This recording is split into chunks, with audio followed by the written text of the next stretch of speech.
Give you a brief example. Say you do a performance for $10,000. Your booking agent gets 10% off the top, so that's 1,000 off. Now you have 9. Your manager gets 20% off the top. That's another 2,000 off. Now you have 7. Your lawyer, if he was involved in the deal, likely gets 5 to 10%. Let's say 5 to be conservative. So that's another 500 off. So now you're down to $6,500, and you have yet to pay the label or the IRS. Now you know the IRS is going to take a piece of your gross adjusted income, but you want to make sure that the label is also a net participant, meaning they get a percentage of the 6,500, not a percentage of the 10,000. Because in the average 360 deal, people are giving up anywhere from 10 to 30% of their 360 income. So if you're a new artist, you may have a 20 or 25% deal. If you give the label 25% of gross, it'll leave you after taxes with less money than anyone else got paid. So you always want to make sure that 360 is defined as limited as possible, and that the percentage of income taken is a percentage of your net income, not your gross income. The fifth red flag to look out for is a recording deal that does not give you, the artist, an exit. And believe me, this is probably the rarest provision in the music business. However, if they have you at the table and they're giving you a deal, it's because they want you. So you want to use as much of the little bit of leverage that you have as possible. And you don't ask for anything unreasonable. You simply ask that if there is no commercial release or no committed marketing and promotion within a certain amount of time, you can obtain a release from the deal with the label. Your music industry attorney will know the appropriate length of time to put into the deal, but generally I recommend if there's no commercial release or commitment to marketing and promotion within 2 years. Wow. Yo, that's what's up. Indeed. So, from the 360 deal, you can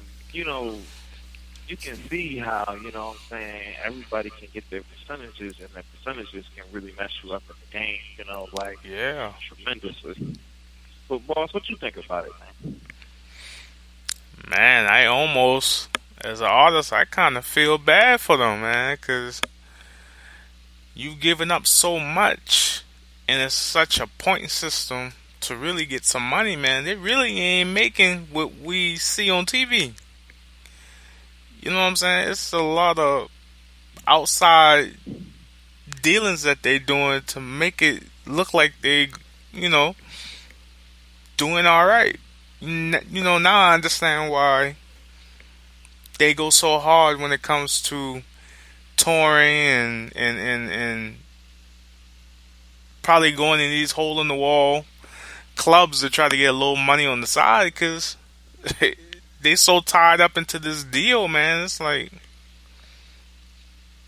really, what's the point? But I mean, I see if you go independent, it's such a longer grind because, you're doing everything on your own. With a label, they put up everything. They put all the capital up. And like I said earlier, you are an investment. So, huh? What you say? I mean, I feel it. You know what I'm saying? I mean, it's like, how I look at it, it all depends on who you are as an artist and what kind of buzz you have. You know what I'm saying?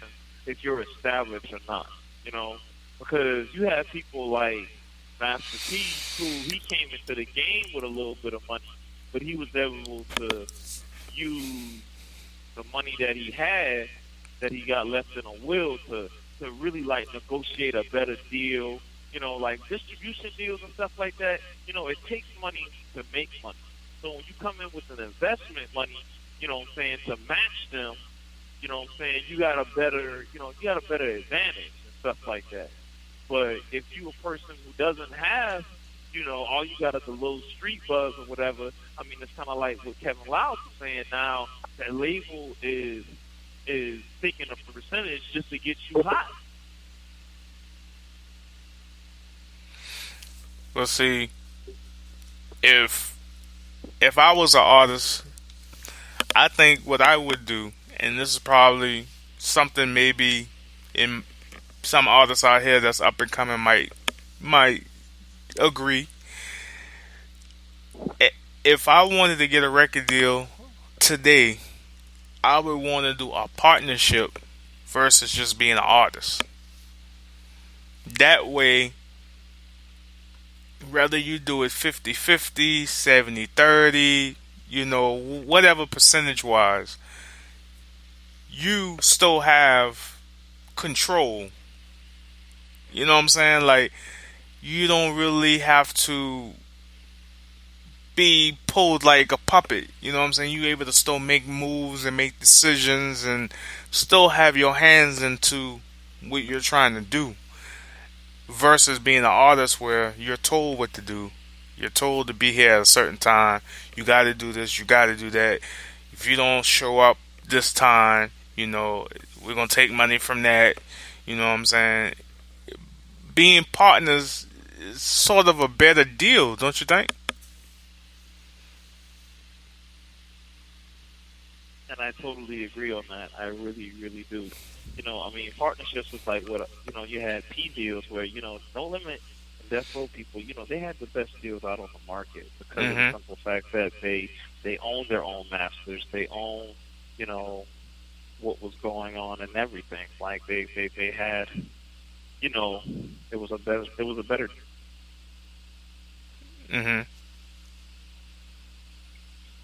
Where as you have other artists now who, they just coming out of the hood of the projects, they coming out of, these places where, they don't have the financial backing or anything, and now you're talking about, we're going to divvy up the pie. Right. You know what I'm saying? Like, it's very bad, you know what I'm saying? Because, now because, you give them $1 million deal. Like, okay, we're going to give you $1 million. $1 million basically a credit line, which, a lot of people don't understand that advance is something you got to pay back. And on top of that, you got your percentages. Your traveling manager, he gets a percentage. Your actual lawyer, they get a percentage. And you gotta and it's not sometimes that, the more people you have in your circle as major percentages, some people get like 5%, this person to get 10%, so on and so forth, or, the budget for revenue for, to get you spins, they gotta grease a couple of palms or whatever for a couple of radio stations and stuff like that for your record. So, that comes out into a percentage. That all comes out of that $1 million. And then, studio costs and things of that nature, that comes out of that budget. But, when you look at $1 million and then you take away, what you're going to pay your producers and all these other people, that can go down really, really, really, really fast. So where, like how he was saying, you might only have, 25%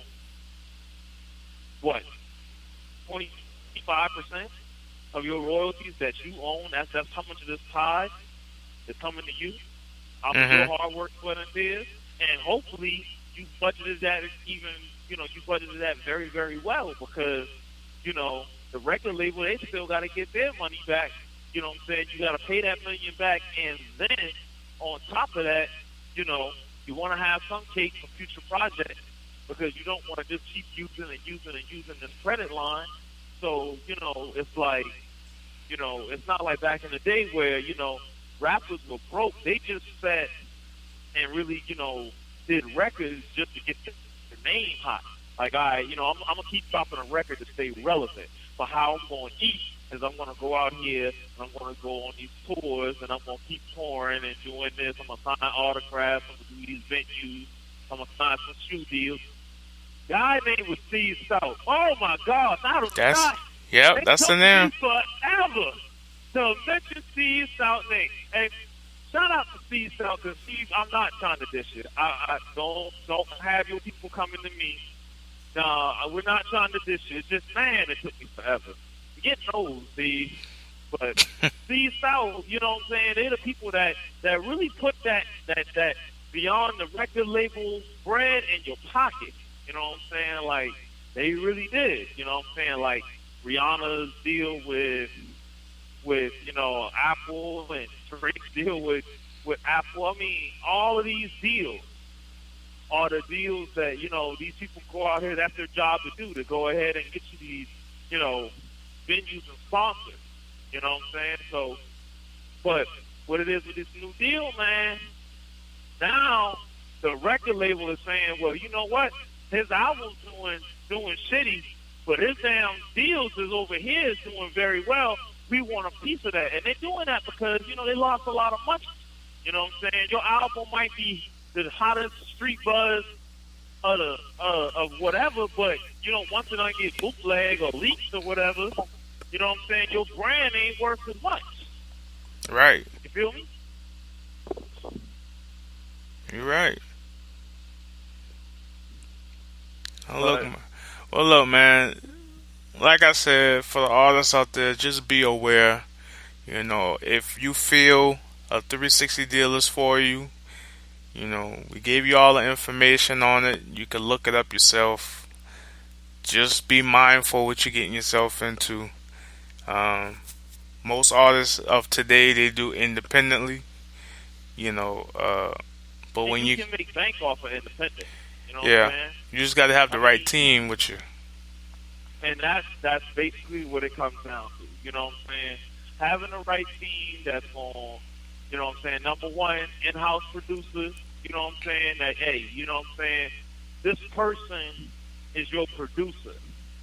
They work for you and with you because it's like this.